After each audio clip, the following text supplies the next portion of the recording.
السلام عليكم ورحمة الله وبركاته. الحمد لله رب العالمين والعاقبة للمتقين والصلاة والسلام على رسوله الكريم. فقال الله تعالى في كلامه المجيد: فأعوذ بالله من الشيطان الرجيم واخفض لهما جناح الذل من الرحمة وقل رب ارحمهما كما ربياني صغيرا. وقال النبي صلى الله عليه وسلم: ليس منا من لم يرحم صغيرنا ويؤثر كبيرنا. رواه الترمذي. প্রশংসা আল্লাহ সুবহানাহু ওয়া তাআলা দরবারে, যে মহান স্রষ্টা আমাদেরকে এতক্ষণ পর্যন্ত একটা এলমি মজলিসে কিছু কথা মূল্যবান কিছু কথা শোনার তৌফিক দান করেছেন। সেই স্রষ্টার শুকরিয়া জ্ঞাপন করছি আলহামদুলিল্লাহ। শান্তি বর্ষিত হোক নবী মুহাম্মদ সাল্লাল্লাহু আলাইহি ওয়াসাল্লামের প্রতি, শহীদ নবী সাল্লাল্লাহু আলাইহি ওয়াসাল্লাম।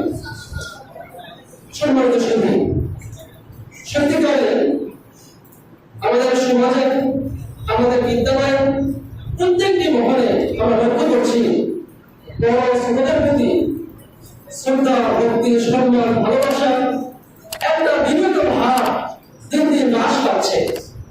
আমাদের মাঝ থেকে মনে হয় সবকিছু চলে যাচ্ছে, বড় ছোট সবাই একটা, ছোটরা বড়দের সামনে ভাষা কথা, ধূমপান, বিষাদা দ্রব্য এবং অন্যান্য আরো অনেক রকমের পাপাচার কাজে আমরা লিপ্ত হচ্ছি।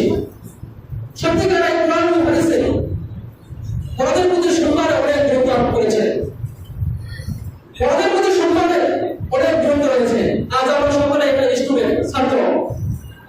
আমাদের ফিউচারকে যদি আমরা ব্রাইট করতে চাই, উজ্জ্বল করতে চাই ভবিষ্যৎকে, অবশ্যই বড়দের প্রতি সম্মানে যদি আমরা ঘাটতি রাখি, কমতি রাখি, এটা আমাদের পরবর্তী জীবনে একটা কাজ হয়ে দাঁড়াবে। আজ আমি একটা স্থানে আছি, যারা সুফল ক্লাসে আছে, তারা যদি আমার প্রতি সম্মান না করে, শ্রদ্ধা না করে, আমি বুঝবো শ্রেণী বেদন। আমি যদি আমার শিক্ষকের প্রতি শ্রদ্ধা, বিনয়ী ভাব না দেখাই, সম্মান প্রদর্শন না করি, আমার শিক্ষক মনে করবে শ্রেণী বেদন। আমার পিতামাতার কাছে যদি আমি শ্রদ্ধা ভাব না দেখাই, শিষ্টাচার প্রদর্শন না করি, আমার পিতামাতা আমাকে অভিশাপ করবে, লাঞ্ছিত করবে, ধিক্কার দেবে। তাই সম্মানে, বড়দেরকে সম্মানের গুরুত্ব কোরআন হাদিসে অনেক উঁচু স্থানে।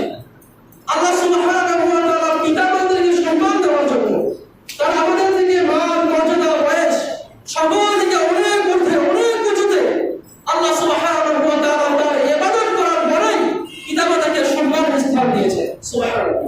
কেন তারা বড় সম্মানের স্থানে রয়েছে?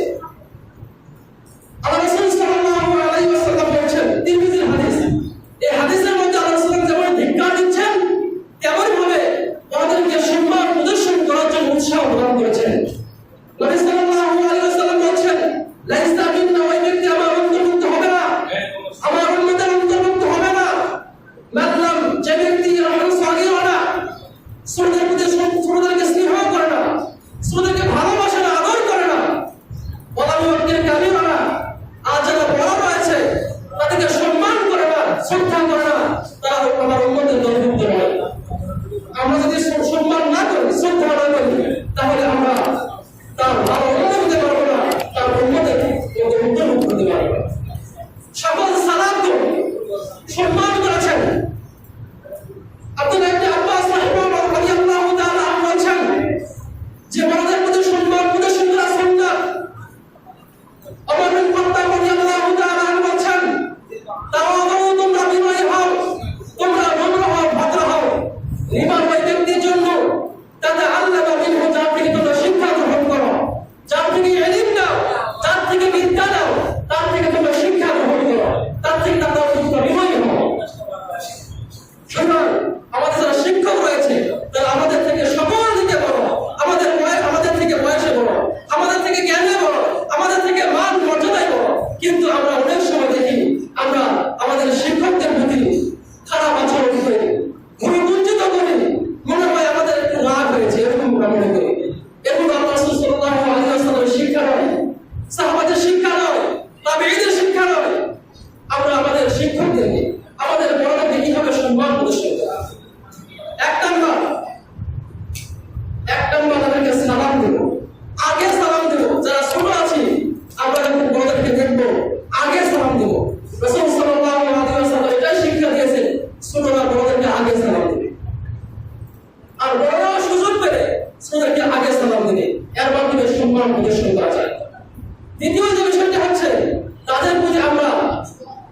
নম্রভাবে বিনয়ের সাথে কথা বলবো, রাগ হয়ে নয়। তাদের সাথে আমরা মোশারফ থেকে কথা বলবো না। এটা একজন ভালো উত্তম ছাত্রের বৈশিষ্ট্য নয়, সম্মান প্রদর্শন করা হতে পারে না। দ্বিতীয় যে বিষয়টা হচ্ছে তাদের কথা মনোযোগ দিয়ে শুনবো। বড় যে কোনো ব্যক্তি যে কোনো কথা বললে মনোযোগ দিয়ে শোনা হচ্ছে তাদের প্রতি সম্মান প্রদর্শন করা। তৃতীয় চতুর্থ যে বিষয়টা হচ্ছে যখন কোনো বড় ব্যক্তি কোনো সাহায্য চাইবে আপনার কাছে বলবেন, ভাই ছোট ভাই তুমি একটি করো, এই কাজটি করো। শিক্ষক যখন বলবে, বাবা তুমি এই কাজটি করো, তাহলে করো। আমরা তাদের কাজগুলো আনুগত্যের সাথে করবো এবং সম্মান প্রদর্শন করা। আল্লাহ সুবহানাহু ওয়া তাআলা আমাদেরকে বড়দের প্রতি সম্মান প্রদর্শন করা তৌফিক দান করুন। আমিন। আল্লাহ সুবহানাহু ওয়া তাআলা আমাদেরকে ভালোভাবে দুনিয়া এবং আখিরাত সকল মানুষকে তারা যথাযথ স্থানে সম্মান প্রদর্শন করে জীবন যাপন করা তৌফিক দান করুন। আমিন। বারাকাল্লাহু ফিকুম ওয়া বারাকাতুহু ফিল কুরআনিল আযীম।